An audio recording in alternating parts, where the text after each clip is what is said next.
वक्त की एक और बड़ी खबर आपको बता दें, जम्मू कश्मीर के राजौरी से एक खबर है जहां एनकाउंटर में 5 जवान शहीद हो गए हैं। एक जवान की हालत गंभीर बताई जा रही है। राजौरी में सुरक्षा बल और आतंकियों के बीच में एनकाउंटर चल रहा है।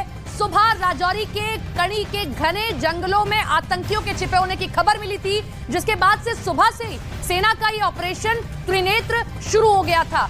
ये बड़ी खबर आप देख रहे हैं, जम्मू कश्मीर के राजौरी से खबर मिल रही है जहां पर इस पूरे एनकाउंटर में 5 जवान शहीद हो गए हैं। हमारे साथ हमारी सहयोगी कोमल जुड़ गए, उनका रुख कर लेते हैं। कोमल, क्या कुछ डिटेल्स मिल रही हैं?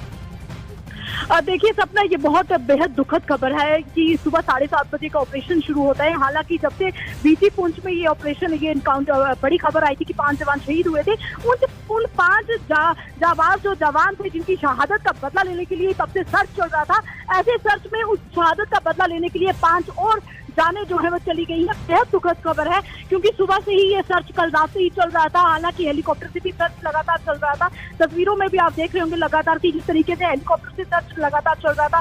कल रात से ही जो है ऑपरेशन का एरिया जो है वो बन चुका था, कॉर्डन ऑफ सारा एरिया कर रहा था। बड़े पैमाने पर यहाँ पर सेना के जवान पहुंच चुके थे, अधिकारी पहुंच चुके थे।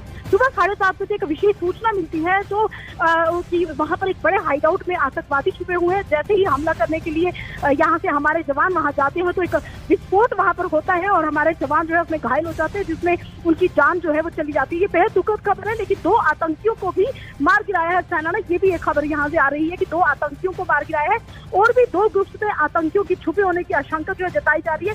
बड़े हाइड आउट से वो हाइड आउट में भागने में वहां से सफल होने की भागने की कोशिश कर रहे हैं, माफ कीजिए, लेकिन चारों तरफ से एरिया जो है वो कॉर्डन ऑफ कर लिया है और अभी भी उनकी जो तलाशी है वो चल रही है। सर्च ऑपरेशन चल रहा है, चॉपर के जरिए भी जो है चारों तरफ से निगरानी जो है वो रखी जा रही है। सेना के कमांडर और पुलिस के जो डीजी एडीजी मौके स्थल पे पहुंचे हुए हैं, चारों तरफ से जायजा लिया जा रहा है। लेकिन दुखद खबर ये है कि हमारे जो 5 जवान, जिन 5 जवानों की शहादत का बदला लेने के लिए पिछले 15 दिन से सर्च चल रही थी, उन 15 दिनों के बाद इस सर्च में इस बड़े एनकाउंटर में 5 जो हमारे जवान हैं और उन्होंने अपनी शहादत दी है। ये बेहद दुखद खबर है। अगर डांगरी हमले की बात करें तो जनवरी में डांगरी हमला हुआ था, 7 सिविलियन उसमें मारे गए थे। उसके बाद 5 जवान हमारे बीजी में जाते हैं, तो अभी तक हम काउंटर टोटल करें तो इन 5 महीनों में हमारे 19 लोगों की जान गई है। बेहद दुखद खबर है जी सपना। कोमल, मैं लौट रही हूँ आपके पास में। तस्वीरें देखिए उसी इलाके से आ रही हैं, कुछ देर पहले की तस्वीरें जो सामने आई हैं। पूरे इलाके को कॉर्डन ऑफ कर लिया गया है, पूरे इलाके में सर्च ऑपरेशन अभी भी चलाया जा रहा है। ये बहुत दुखद खबर है कि 5 जवानों की हमारी शहादत हुई है। लेकिन इस बीच खबर यह भी आ रही है कि 2 आतंकियों की मारे जाने की भी खबर है, लेकिन अभी भी इलाके में सर्च ऑपरेशन जारी है। और जिस तरीके की जानकारी कोमल दे रही है, देखिए अभी हेलीकॉप्टर के जरिए भी पूरे इलाके में सर्च अभियान चलाया जा रहा है। कोमल का फिर से रुख करेंगे। कोमल, आतंकियों को लेकर कोई अपडेट दिया गया है? कितने आतंकी मारे गए हैं, कितने और छिपे होने की आशंका और कहां तक ये फैले हुए हैं? बिल्कुल, देखिए सपना, ये जो एरिया है कोट रंका, मैंने आपको पहले ही बताया कि बीजी में जब हमला हुआ था वहां से अगर पहाड़ी क्षेत्र का अगर हम जायजा लें तो 14 से 15 किलोमीटर का दिन लग जाते हैं अगर हम पैदल जाते हैं। और आप देखिए कि इन्होंने कितने दिनों में वहां से अपने हथियारों का जखीरा लेके ये उस समय वहां पर इन्होंने हाइड आउट बनाया है, लोकल की सपोर्ट से ही वहां पर पहुंचे हैं। हालांकि कुछ दिन पहले जो सिविलियन जो की वहां पे लोकल मेंबर का जो निसार अहमद था, उसको हिरासत में पुलिस ने लिया था। उसने भी बहुत सारी जानकारियां दी थी और जहां जहां उसने जानकारियां दी थी कि वहां उनके हाइड आउट है, कि उस निसार अहमद ने आतंकियों की मदद की थी, उसी ने उनके हाइड आउट का रास्ता बताया था। हालांकि वहीं पे पुलिस और सेना ने जाकर सर्च भी किया है। तो यही एक सर्च का एक हिस्सा था जहां पर ये हाइड आउट में वहां पर पुलिस पहुंची थी। पुलिस ने वहां पर एनकाउंटर किया, पुलिस ने गोलियां चलाई, लेकिन उसके पहले उनके पास, क्योंकि हर बार ये खतरा रहता है कि हाइड आउट के पास जाकर पुलिस जब जाती है, उनके सेना के जवान जब जाते हैं हमला करने के लिए, तो ये खतरा भी बना रहता है कि आतंकियों के पास किस तरह का जखीरा होगा हथियारों का। तो ऐसे में उन्होंने जो वहां पर धमाका किया है, जिससे हमारे जवान जो है वो घायल हुए, पहले फिर अपने जख्मों का ताब न सहते हुए वो शहीद हुए हैं।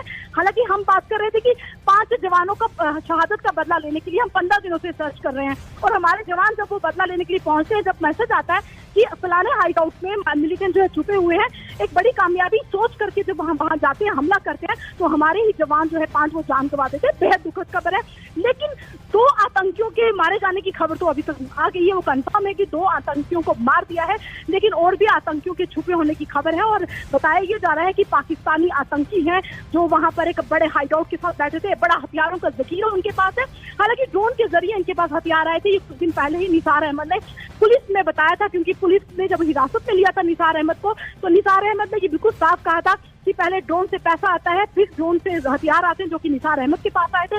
निसार अहमद ने वो हथियारों का जखीरा अपने घर में रखा था और उन्हीं हथियारों के जखीरे के साथ ये मिलिटेंट जब बाद में एलओसी क्रॉस करते हैं तो ये उनके पास निसार अहमद ने उनको हथियारों का जखीरा दिया था, जिससे इन्होंने आज एक बड़े हमले को अंजाम दिया। जी सपना। कोमल, इस पूरे इलाके के बारे में भी जरा जानकारी दी, कैसा ये इलाका है? जैसा आप हाइडआउट की जानकारी दे रही हैं, पुलिस को इस बात की या सुरक्षा बल को इस बात की जानकारी मिली थी, वो वहां पर पहुंचे हैं, इस बात का तो इल्म इनको भी होगा कि बड़ा हथियारों का जखीरा उनके पास होगा, लेकिन इस तरीके से छुपे हुए हैं, क्या आसपास के लोग भी मदद कर रहे हैं? इलाका कैसा है? ये इनके लिए छुपने के लिए बड़ा मुनासिब है?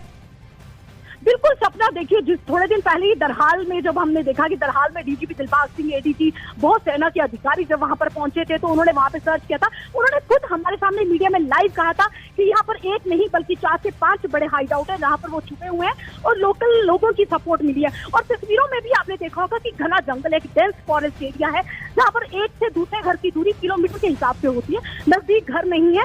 ऐसे में जंगलों का सहारा लेकर और उन्होंने एक सेना की वर्दी जैसे रंग ही पहने होते, वो केवल रंग बिरंगे कपड़ों में नहीं होते, वो कोशिश करते हैं कि वो ऐसे कपड़े पहने जो हरे रंग के हो या फिर सेना के प्रिंट वाले कपड़े हो, जिससे कि उनको ढूंढने में मुश्किल हो। तो ऐसे में वो बहुत पुख्ता तौर पे बहुत सी चीजें उनके पास, हर चीज का 3-3 महीने वो यहाँ पर रुकते हैं। इससे साफ अंदाजा लगाया जा सकता है वो किन चीजों के साथ और कितने बड़े हथियारों के जखीरे के साथ वहां पहुंचे। हालांकि पुलिस ने भी बार बार कहा है कि बिना लोकल की सपोर्ट से वो इतना बड़ा हमले को अंजाम नहीं दे सकते। हालांकि वो एलओसी पार तो खाली हाथ करते हैं, लेकिन एलओसी पार करने से पहले ही लोकल्स के पास उनका हथियारों का जखीरा धीरे धीरे ड्रोन के जरिए पहुंच जाता है। कितनी बार ड्रोन एक्टिविटी हुई है, तो ऐसा नहीं है कि ड्रोन सिर्फ खाली आता है और चला जाता है। ड्रोन के जरिए वो नोट भी भेजता है, पैसे भी भेजता है, ड्रग्स भी भेजता है और हथियारों का जखीरा भी भेजता है। ऐसे में निसार अहमद के साथ जो और 3 बिलाल को पकड़ा था, 3-4 लोग जो पकड़े गए थे, तो जाहिर सी बात है उन्होंने बहुत बड़ी मदद की थी, इतनी बड़ी मदद की। और जब उनको पुलिस ने पकड़ा, इंटेरोगेशन हुई, तो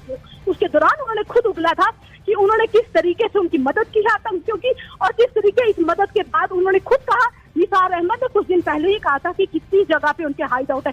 ये ऐसे एरिया में हाइड आउट नहीं है, ये डांगरी के रास्ते हुए जाते ही जहां डांगरी में आतंकियों ने हमला किया था, उसी रास्ते से यही कोट रंग का भूतल का रास्ता पड़ता है और एक घना जंगल है। आप वहां से पैदल नहीं जा सकते हैं, नींद कंटीली तारे लगी हुई है, घना जंगल है। आप ऐसी स्थिति में जब वहां से जाते हो तो आप खुद वहां से जब पुलिस जाती है तो वो खुद मुश्किल में पड़ जाती है कि ऐसी सिचुएशन, ऐसे घने जंगलों में जो उन्होंने गुफाएं बनाई है, वहां गुफाओं में बैठकर आतंकी क्या क्या प्लान करते हैं और लोकल की मदद लेते हैं। जाहिर सी बात है गुफाओं में खाना नहीं बनता, लेकिन उनके पास कुछ ऐसे ड्राई फ्रूट्स होते हैं, कुछ ऐसी ड्राई आइटम्स उन्होंने रखी होती है जिनको खाकर वो अपने दिन वहां पर गुजारते हैं और बड़ा प्लान करते हैं। और देखिए आप किस तरीके से एक विशेष इंपॉर्टेंट सूचना मिलती है जिसके आधार पर पुलिस के वहां पर, सेना के और पुलिस के जवान जो वहां पर जाते हैं और ये सोच के जाते हैं कि आज 5 जवानों का बदला लेना है जिनकी शहादत हुई थी 20 अप्रैल को। तो आपने देखा कि आज 15 ही दिन हुए थे 5 जवानों की शहादत का बदला लेने के लिए 5 और जवानों ने अपनी जानें गंवा दी है।